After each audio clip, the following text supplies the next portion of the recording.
Welcome, everyone, to another episode of Saturday Night News.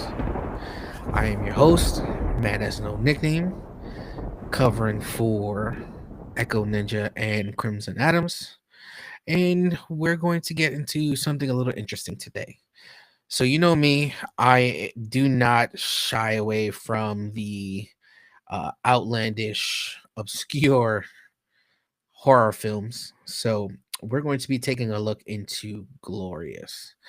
Now, this movie caught my attention simply because it had a character that I liked, well, an actor that I liked from True Blood. His name is Ryan. Not gonna pronounce his last name, not gonna butcher it.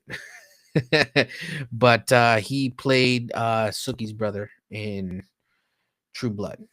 So apparently he goes to this breakup and ends up at this remote rest stop. And at this rest stop, he ends up locked inside of it with some random being that's behind one of the bathroom stalls. Uh, that being is voiced by J.K. Simmons, and again, just interesting overall. Apparently he has to do a specific task in order for him to save humanity, and he's unable to leave the bathroom until he's able to do this. uh, and then hilarity and horror and blood and guts ensue during this film. So it's not long, it's probably about an hour or so long, so let's jump right in it.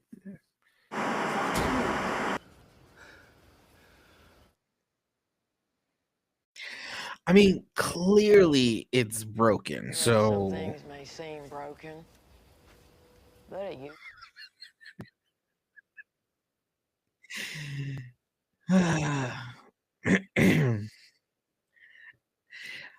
how that was perfect timing. Thanks.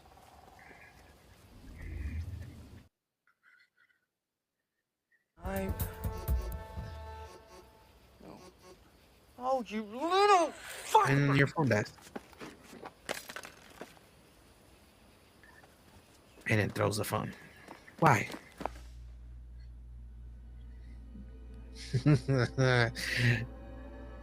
A whole glory hole. Is that all? No way.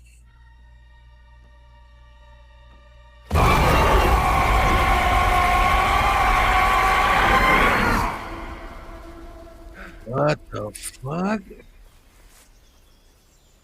He's outside? I told you not to look in the stall.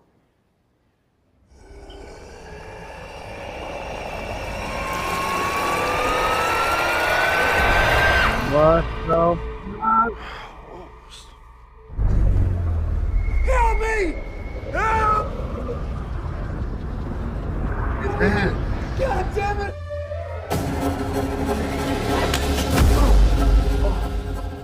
Careful.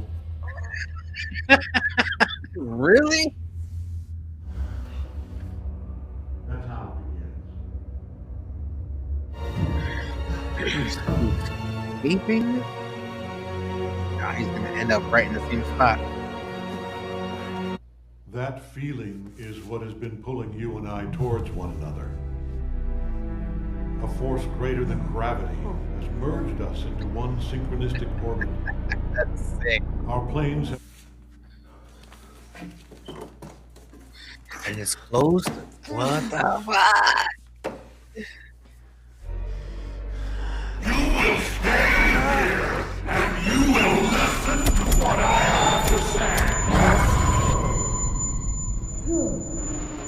Oh shit. This power distant. Unbelievable. This power...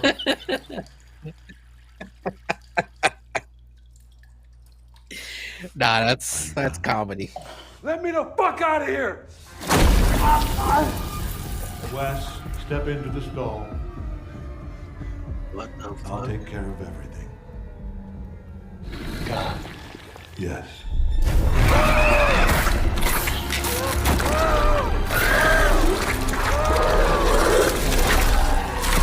What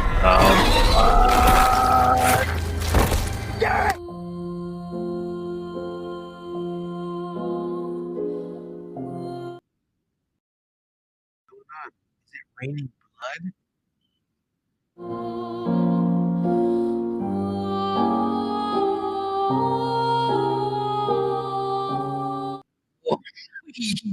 Oh, what the fuck? That's so sick. What the fuck was that? Oh, this nigga's hard. Yo, what the fuck, yo? Nah, this movie's crazy. Specifically, what do I need to do to end this fucking nightmare? You need to satisfy my physical form. I believe in you, Wes. I believe you can rise to the occasion.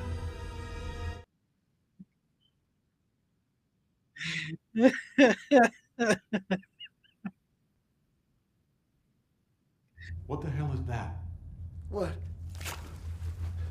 Well, I thought. You thought your human penis was going to save the universe?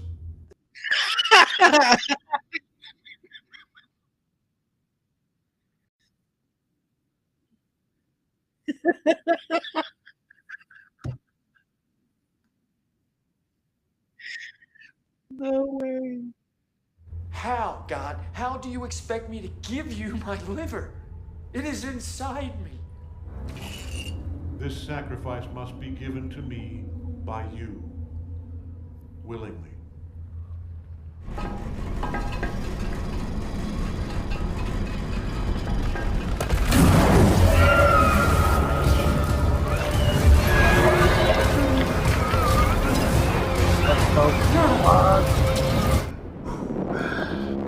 It's on the other side, Wes.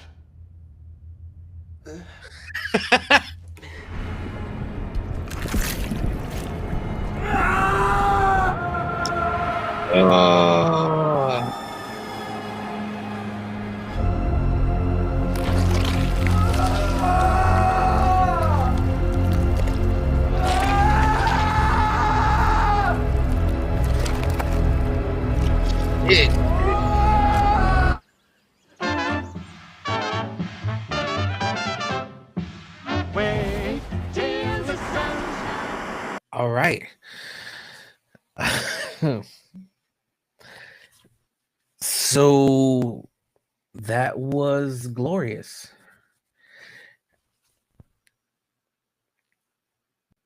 I'm still trying to let it wrap around my head. I didn't expect that. And that's the beauty of watching movies like this. So he basically was thinking about some crazy shit that he did, and you're considering it a relationship gone awry. But it looks like he was abusive to women. He stalked women, and this being or God was basically trying to take him out of the equation.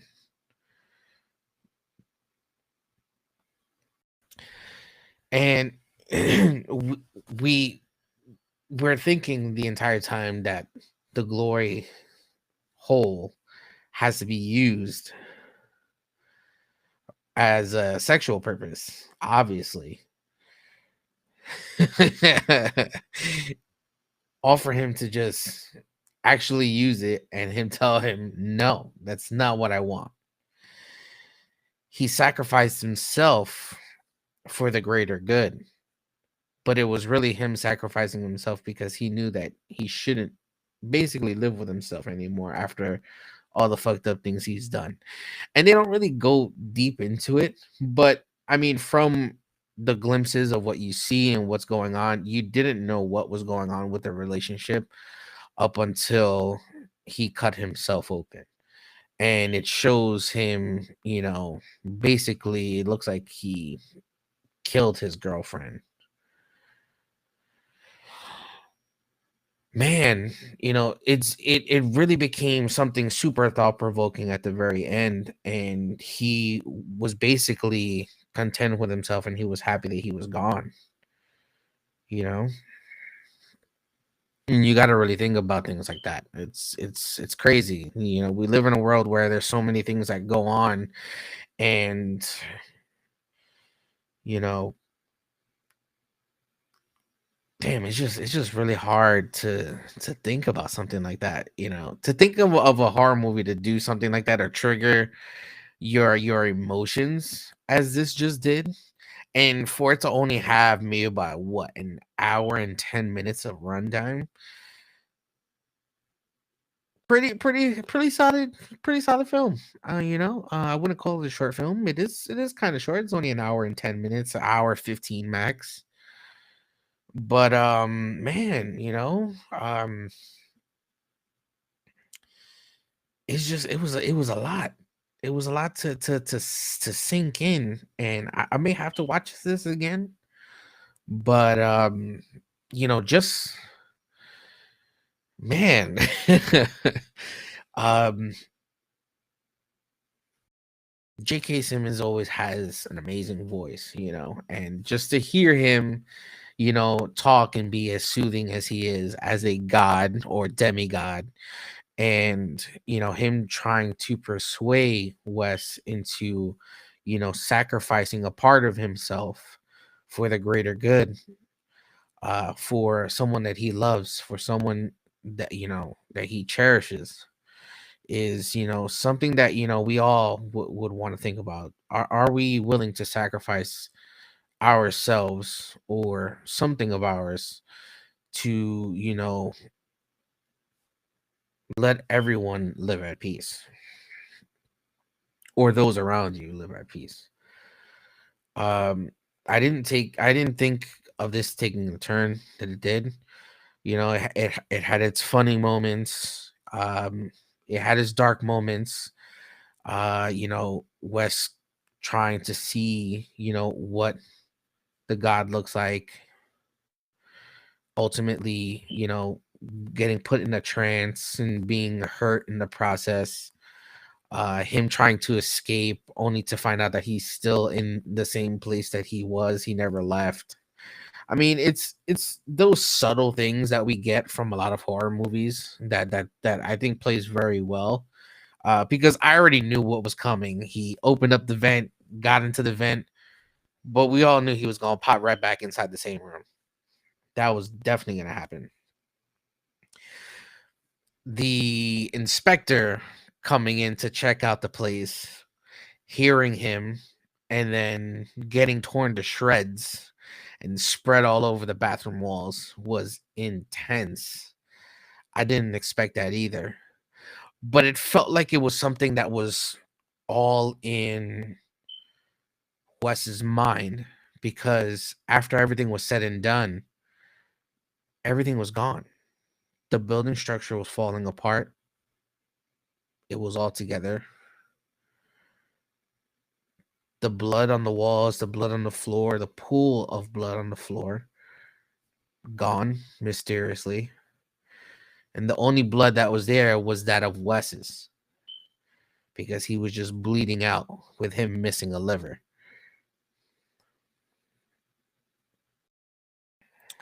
Man, I don't know. I mean, let's see here. If I had to give this a rating, definitely an unexpected turn. Definitely something that I didn't see happening at all. And it had very high moments. I felt on the edge of my seat most of the time. Um and I felt myself intrigued into the story too. the story was fantastic, and I mean, it could have been a little better, but for the most part, it did what it needed to do. It got its point across, and again, just that ending was very, very thought provoking. I felt myself just questioning, shit I do in my life, you know. Um,